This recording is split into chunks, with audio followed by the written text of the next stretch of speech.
તો આપણે મહીસાગર જિલ્લામાં મોડી રાત્રે પવન સાથે વીજળી કડાકા સાથે ગાજવીજ વરસાદ વરસ્યો હતો। તો પવન સાથે વરસાદ વરસતા કેટલીય જગ્યાએ ખેડૂતોને ડાંગર જે કરી હતી એ દુષ્ટ થઈ ગઈ છે। તમને બતાવીશું લાઈવ। તમે દેખી શકો છો કેટલી ડાંગર પડી ગઈ છે વરસાદ પવન સાથે વરસતા। તો ખેડૂતોને બને એટલો સપોર્ટ કરજો ગાઈસ। મકાઈ, દિવેલા, ચણા, સોયાબીન તેમજ ડાંગર જેવા પાકોને નુકસાન થયું છે બહુ જ।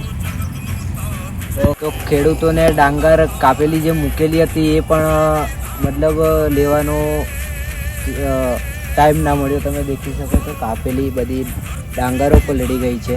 પહેલાંના ખેડૂતોના માથે આપ ફાટ્યું હોય તેમ તમે વરસાદ ખેતરમાં પડતા ઊભો પાક તેમજ કાપેલ પાક વરસાદના પાણીમાં ગરકાવ અને નુકસાની વેઠવાનું અને રાતા પાણીએ રડવાનો વારો આવ્યો છે।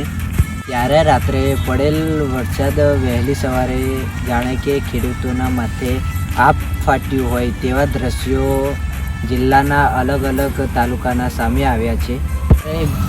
ગઈકાલે રાત્રે પણ વરસાદ પડતા ખેડૂતોની હાલત દયનીય બની છે। હવે રવિ પાકના વાવેતરમાં થશે વિલંબ અને રવિ પાકને થશે અસર। તો ગાઈસ આપણા ખેડૂતો વિશે